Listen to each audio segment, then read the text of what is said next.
আজকে যারা পয়লা বৈশাখে যারা ইলিশ আর পান্তা খেয়েছে, এই দিবসকে পালন করার জন্য তাদের ঈমান চলে গেছে, তাদেরকে আবার পুনরায় ঈমান আনতে হবে। তার কারণ এই পয়লা বৈশাখ পালন করা এটা কোনো মুসলমানের কোরআনে নাই, হাদিসে নাই, আল্লাহ রসুল বলেন নাই। এগুলো সম্পূর্ণ হিন্দুয়ানি কালচার। আর মুসলমান হওয়ার পরেও যারা অন্য বিধর্মীদের সৃষ্টি কালচার, অন্য ধর্ম নিয়ে আনন্দ প্রকাশ করবে, উল্লাস প্রকাশ করবে, তাদের ঈমান চলে যাবে। এটাই হাদিসের কথা, এটাই আল্লাহর কোরআনের কথা। আপনি মানেন আর না মানেন, কিন্তু আজকে পহেলা নববর্ষ, বৈশাখ মাসের প্রথম 1 তারিখ। আজকে মুসলমান এই মাসকে পাওয়ার পরে মুসলমানদের আলহামদুলিল্লাহ শুকরিয়া আদায় করা দরকার ছিল। এবং বিগত যে গুনাহগুলো আমরা করেছি তার জন্য 2 রাকাত নামাজ পড়ে আল্লাহর দরবারে খাঁটি তাওবা করা দরকার ছিল যে আল্লাহ রাব্বুল আলামিন, আমরা বিগত বছর তোমার অন্যায় করেছি, তোমার সাথে নাফরমানি করেছি, গুনাহ করেছি, এজন্য সামনে বছর আমরা নতুন বছর পেলাম, আলহামদুলিল্লাহ আমরা এই বছর থেকে বেশি বেশি তোমার গোলামি করব। আমরা ইস্তেগফার করলাম, তওবা করলাম। কিন্তু আমাদের মুসলমান হিসাবে করা দরকার ছিল একটা, আর আমরা করি হলো আরেকটা। আজকে মুসলমান সব তালগোল মিলায় ফেলে। আসলে দেখেন, আমাদের পরিচয় কিন্তু আমরা বাঙালি না, আমাদের প্রথম পরিচয় হলো আমরা মুসলমান। বাঙালি তো দেশের স্বার্থে, হ্যাঁ আমরা বাঙালি, তবে আমাদের সর্বপ্রথম দাবি আমরা মুসলমান। আমার মুসলমানিত্ব ঠিক রেখে যদি আমি বাঙালি হই তাহলে বাঙালি, আর না হলে অন্য কিছু। কিন্তু বর্তমান সময়ে বাঙালি মুসলমান এই পয়লা বৈশাখ পাওয়ার পরে হিন্দুরা যেমন উৎসব পালন করে, প্রতিমাকে নিয়ে, দেবদেবীকে নিয়ে উৎসব পালন করে, এই মুসলমান জাতি আজকে আল্লাহর গোলামি বাদ দিয়ে বিভিন্ন হিন্দুদের মতো বিভিন্ন উৎসব, বিভিন্ন দিবসের দ্বারা গোলামি করে, নাউজুবিল্লাহ। অথচ নিজেকে মুসলমান দাবি করে, মুসলমান দাবি করার পরেও এমন এমন কাজ করে যেগুলো করলে মুসলমানের ঈমান থাকে না। একজন মুসলমান আল্লাহ তাআলার কাছে গ্রহণযোগ্যতা সে পাবে না।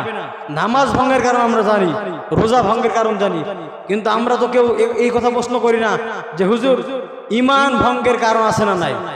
ঈমান ভঙ্গের কারণ আছে, তার মধ্যে অন্যতম একটা ঈমান ভঙ্গের কারণ হচ্ছে যদি কোনো মুসলমান হিন্দু, বৌদ্ধ, বিজাতীয় বিধর্মীদের সৃষ্টি কালচার উৎসব তারা পালন করে এবং এমনভাবে পালন করে যেন মনে করে যে এগুলা কোনো গুনাহ না। যদি পালন করে, আল্লাহ রসুল বলেন সাথে সাথে তার ঈমান চলে যাবে, নাউজুবিল্লাহ। আজকে যারা বাংলাদেশের মধ্যে নতুন বছর আমাদের মধ্যে চলে এসেছে, নববর্ষ চলে এসেছে, আলহামদুলিল্লাহ খুবই খুশির সংবাদ। কিন্তু নববর্ষ পাওয়ার পরে যারা এই দিনে পান্তা ভাত আর ইলিশ খায়, নববর্ষ পালন করে, এগুলোর একটা ঈমান থাকবে না, সব বেঈমান হয়ে যাবে। কার কারণ? আল্লাহ রসুলের হাদিস, মান তাশাব্বাহা বিকওমিন ফাহুয়া মিনহুম, যার সঙ্গে যার মোহাব্বত তার সঙ্গে তার কিয়ামত। আপনি নিজেকে মুসলমান দাবি করবেন, নিজেকে আপনি আল্লাহর গোলাম দাবি করবেন, আর পয়লা বৈশাখ আসলে আপনি ইলিশ পান্তা আপনি খেয়ে পয়লা বৈশাখ পান করবেন, পয়লা বৈশাখ আপনি পালন করবেন, আপনি বিভিন্ন দিবস পালন করবেন, এগুলোর দ্বারা আপনার ঈমান থাকবে না। এজন্য আজকে যারা পয়লা বৈশাখে যারা ইলিশ আর পান্তা খেয়েছে, এই দিবসকে পালন করার জন্য তাদের ঈমান চলে গেছে, তাদেরকে আবার পুনরায় ঈমান আনতে হবে। তার কারণ এই পয়লা বৈশাখ পালন করা এটা কোনো মুসলমানের কোরআনে নাই, হাদিসে নাই, আল্লাহ রসুল বলেন নাই। এগুলো সম্পূর্ণ হিন্দুয়ানি কালচার। আর মুসলমান হওয়ার পরেও যারা অন্য বিধর্মীদের সৃষ্টি কালচার, অন্য ধর্ম নিয়ে আনন্দ প্রকাশ করবে, উল্লাস প্রকাশ করবে, তাদের ঈমান চলে যাবে। এটাই হাদিসের কথা, এটাই আল্লাহর কোরআনের কথা। আপনি মানেন আর না মানেন, কিন্তু আমরা আজকে মুসলমানের লজ্জা শরম কোনো কিছুই নাই। আজও পর্যন্ত দেখলাম না কোন হিন্দুকে আমাদের মসজিদে শুক্রবারে নামাজ পড়ার জন্য আসতে। দেখছেন কাউকে? কোনোদিন দেখি নাই।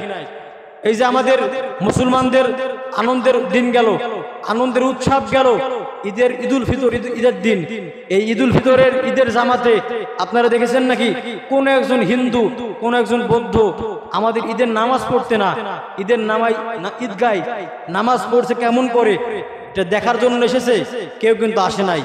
কিন্তু মুসলমান এত বড় নেমো খারাম আর এত বড় নির্লজ্জ, যে হিন্দু মুসলমানের মসজিদে আসে না, হিন্দু মুসলমানের সাথে রোজা রাখে না, হিন্দু কোনোদিনও ঈদগাহে আসে না, কিন্তু সেই হিন্দুর ধর্মের রীতিনীতি, হিন্দু ধর্মের উৎসব, হিন্দু ধর্মের উৎসব আজকে মুসলমানের সন্তান হওয়ার পরেও আজকে পয়লা বৈশাখ পালন করে। নাউজুবিল্লাহ, আল্লাহর কসম করে বলছি, একবার, দুইবার, তিনবার পহেলা বৈশাখ যারা পালন করবে এগুলো সব ডাইরেক্ট জাহান্নামে যাবে, যদি তাওবা না করে মারে, যদি তাওবা না করে মরে।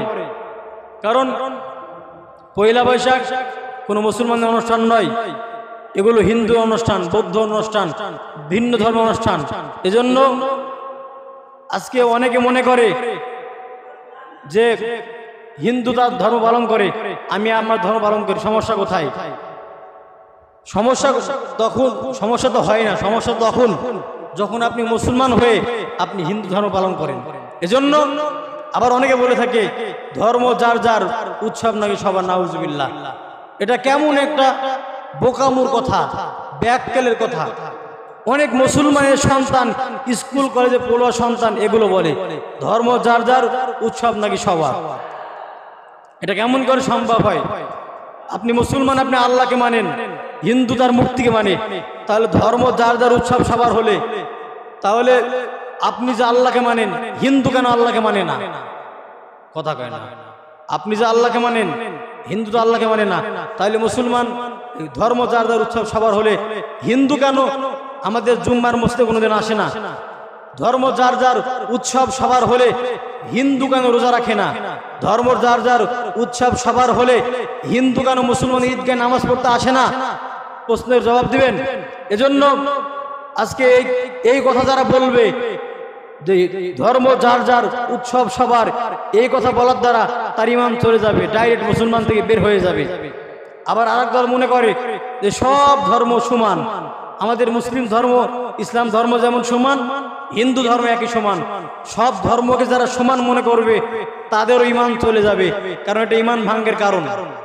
এজন্য পয়লা বৈশাখ যারা পালন করেছেন, পান্তা ইলিশ আপনি খান, সমস্যা নাই, কিন্তু পয়লা বৈশাখের দিনই আপনাকে ইলিশ খেতে হবে, পান্তা খেতে হবে, এই ধারণায় সম্পূর্ণরূপে হারাম এবং হারাম। আপনি পয়লা বৈশাখে ইলিশ বা পান্তা খান, আমরাও তো ইলিশ পান্তা খাই, আপনি ডেলি খান, আপনি যখন মন তখন খান, কিন্তু আপনি নিয়ত করেছেন পয়লা বৈশাখের দিনে যে উৎসব পালন করার নিয়তে আপনি পয়লা বৈশাখ পালন করছেন, আর ফেসবুকের মধ্যে আপনি স্ট্যাটাস মারছেন যে পয়লা বৈশাখ পালন করলাম। এগুলো এক নম্বরের গাধা, ঈমান তার আছে না নাই এগুলো জানে না। এনারা আবার বড় বড় শিক্ষিত মানুষ সব। আরে ভাই, যে মুসলমান থেকে বের হয়ে যায়, মুসলমান থেকে বের হয়ে যায় মানে জাহান্নামকে গ্রহণ করে নেওয়া। অন্য ধর্মের উৎসব পালন করা মানে জাহান্নামকে গ্রহণ করে নেওয়া। ধর্ম যার যার, উৎসব সবার মনে করা মানে ঈমান চলে যাওয়া, মুসলমান থেকে বের হয়ে যাওয়া, হিন্দু ধর্ম গ্রহণ করে নেওয়া, মুসলমান ধর্ম থেকে বের হয়ে যাওয়া, ইসলাম ধর্ম থেকে বের হয়ে যাওয়া। তাহলে স্কুল কলেজে বা বিভিন্ন শিক্ষিত যে মানুষগুলো, অনেক স্যাররা দেখলাম, অনেক আলিয়া মাদ্রাসার শিক্ষকেরাও এই পয়লা বৈশাখ পালন করে। নাউজুবিল্লাহ, এগুলো করলে ঈমান থাকবে না। আপনি কত প্রমাণ চান আপনি আমার কাছে আসেন। ঈমান ভঙ্গের যতগুলো কারণ আমি হাদিসের মধ্যে পেয়েছি, তার মধ্যে অন্যতম কারণ হলো সব ধর্মকে সমান মনে করা। মুসলমান হওয়ার পরেও হিন্দুদের উৎসব পয়লা বৈশাখ পালন করা, হোলি খেলা, বিভিন্ন ধর্মের মানুষের উৎসব পালন করা, এগুলো করলে ইসলাম থেকে বের হয়ে যাবে আপনি। এজন্য এখনো যারা পয়লা বৈশাখ পালন করেছেন না জেনে, তাড়াতাড়ি তওবা করে নতুন করে ঈমান আনা লাগবে, তা না হলে আপনার জন্য জান্নাত হারাম। কারণ আপনি পয়লা বৈশাখ পালন করে আপনি শিরিক করেছেন, আপনি মুশরিক হয়ে গেছেন। এজন্য যারা পয়লা বৈশাখ পালন করেছেন, হয়তো অনেকে জানেন, অনেকে না জানেন, জেনে বা না জেনে পালন করেছেন, এটা হয়ে গেছে, আল্লাহ ক্ষমাশীল, আল্লাহ তওবা করলে মাফ করে দিবে। এজন্য পয়লা বৈশাখ এটা মুসলমানের কোনো উৎসব না, এজন্য সাবধান করে দিলাম। এই দিবস পালন করলে মুসলমানের ঈমান থাকবে না। এখন আমার আপনার যদি ঈমানই না থাকে, তাহলে আমার আপনার মুসলমান দাবি করার কোনো হক নাই। আজকে সমাজের মধ্যে এমন ভাইরাস শুরু হয়ে গেছে, মুসলমান নির্লজ্জ বেহায়া হিন্দুর পূজায় চলে যায়, হিন্দু ধর্ম পালন করতে চলে যায়, কিন্তু মুসলমানের কোনো উৎসবে হিন্দুকে খুঁজে পাওয়া যায় না।